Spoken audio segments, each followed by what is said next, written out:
আসসালামু আলাইকুম রহমতুল্লাহ। প্রিয় দর্শক, আজ পবিত্র জুমার দিন।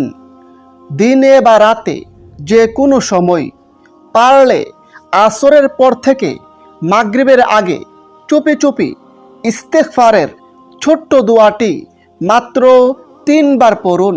পাশাপাশি এই সহজ আমলগুলো করুন।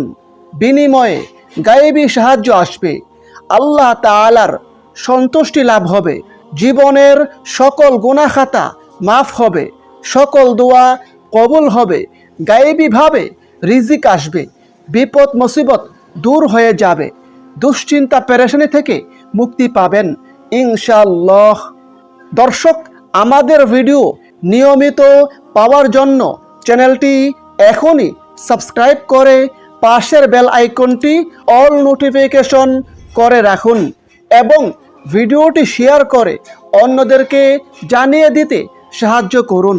দর্শক, আজ শুক্রবার বা জুমার দিন, সপ্তাহের মধ্যে শ্রেষ্ঠ দিন।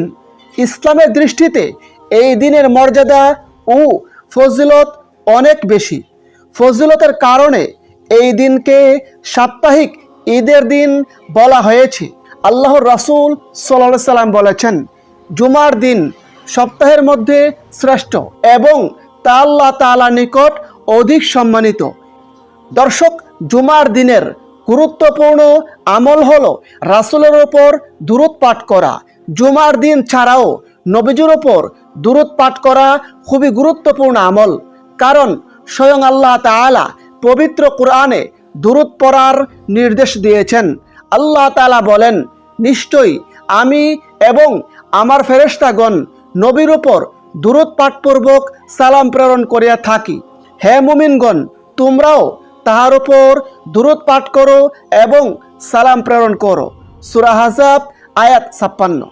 আল্লাহর রাসূল সাল্লাল্লাহু আলাইহি সাল্লাম বলেছেন, দিন সময়ের মধ্যে জুমার দিনই সর্বোত্তম। এই দিনে আদম আলাইহিস সালামকে সৃষ্টি করা হয়েছে।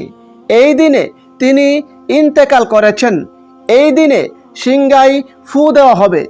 এই দিনে সমস্ত সৃষ্টিকে বেহুশ করা হবে।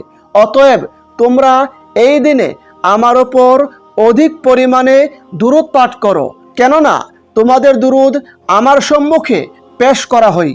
আবু দাউদ শরীফ হাদিস নম্বর 1047। হাদিসে রয়েছে, আল্লাহর রাসূল সাল্লাল্লাহু আলাইহি সাল্লাম বলেছেন, আমার উম্মতের কোনো লোক যদি আমার ওপর একবার দুরূদ পাঠ করে, বিনিময়ে আল্লাহ তাআলা তার ওপর 10টি রহমত নাজিল করেন, তার 10টি গুনাহ মাফ করেন, তার আমল নামায় 10টি নেকি দান করেন এবং তার মর্যাদা 10 গুণ বৃদ্ধি করেন। সুবহানাল্লাহ। হাদিসটি বিভিন্ন কিতাবে বর্ণিত হয়েছে। দর্শক, সেক্ষেত্রে আপনি যে কোনো দুরূদ শরীফ পড়তে পারেন। হাদিসে অনেক দুরূদ রয়েছে। আজকের এই ভিডিওতে আমি আপনাদেরকে ছোট্ট একটি দুরূদ বাংলা উচ্চারণ সহ বলে দিচ্ছি। সেটি হচ্ছে, আল্লাহুম্মা সল্লি ওয়া সাল্লিম আলা নাবিয়িনা মুহাম্মদ। আল্লাহুম্মা সল্লি ওয়া সাল্লিম আলা নাবিয়িনা মুহাম্মদ।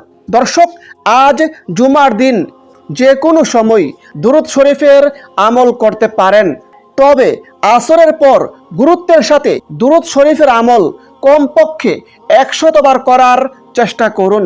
জুমার দিন আসরের পর সময়টি খুবই গুরুত্বপূর্ণ, খুবই ফজিলতপূর্ণ। এই সময়ের দোয়া নিশ্চিতভাবে আল্লাহ তাআলা কবুল করে থাকেন। হযরত জাবির ইবনে আব্দুল্লাহ রাদিয়াল্লাহু আনহু হতে বর্ণিত আছে, আল্লাহর রাসূল সাল্লাল্লাহু আলাইহি সাল্লাম বলেছেন, জুমার দিনের 12 ঘন্টার মধ্যে একটি বিশেষ মুহূর্ত এমন আছে যে তখন কোনো মুসলমান আল্লাহর নিকট যে দোয়া করে, আল্লাহ তাআলা তা কবুল করেন। সুবহানাল্লাহ। আবু দাউদ শরীফ হাদিস নম্বর 1048।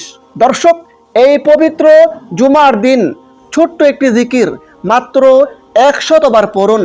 বিনিময়ে জীবনের সকল সগীরা গুনাহ মাফ হয়ে যাবে।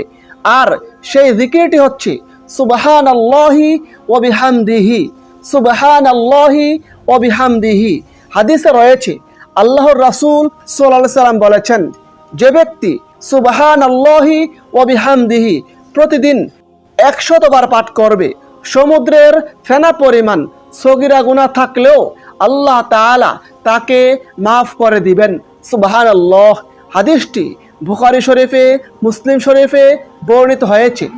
প্রিয় দর্শক, আজ পবিত্র জুমার দিন 2 শব্দের সহজ একটি ইস্তেগফারের দোয়া অন্তত 100 বার পড়ুন। আর সেই 2 শব্দের ছোট্ট দোয়াটি হচ্ছে আস্তাগফিরুল্লাহ। মাত্র 2 শব্দ, আস্তাগফিরুল্লাহ। আপনি চাইলে ইস্তেগফারের অন্য দোয়াও পড়তে পারেন। দর্শক, বেশি বেশি পরিমাণে ইস্তেগফারের আমলের মাধ্যমে আল্লাহ তাআলা বান্দার প্রতি সন্তুষ্ট হয়ে যান, বান্দার গুনাহ খাতা মাফ করে দেন।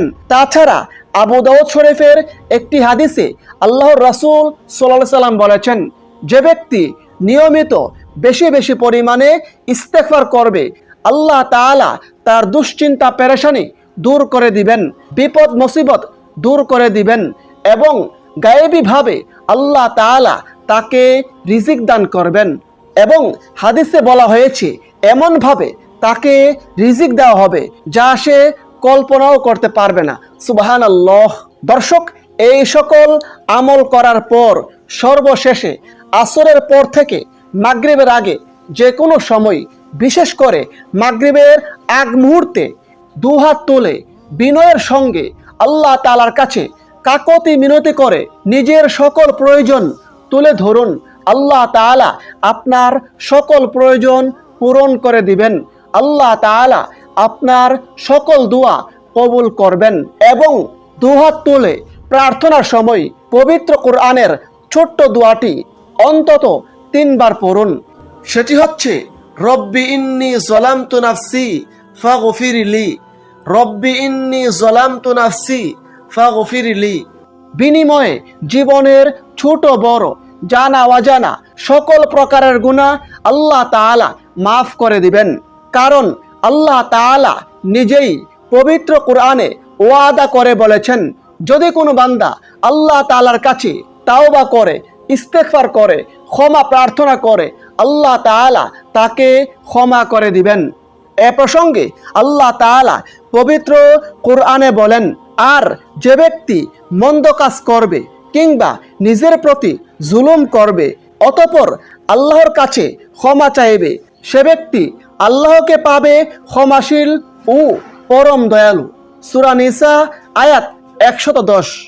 অপর আয়াতে আল্লাহ তাআলা বলেন, আর তোমরা আল্লাহর কাছে ক্ষমা চাও, নিশ্চয়ই আল্লাহ ক্ষমাশীল।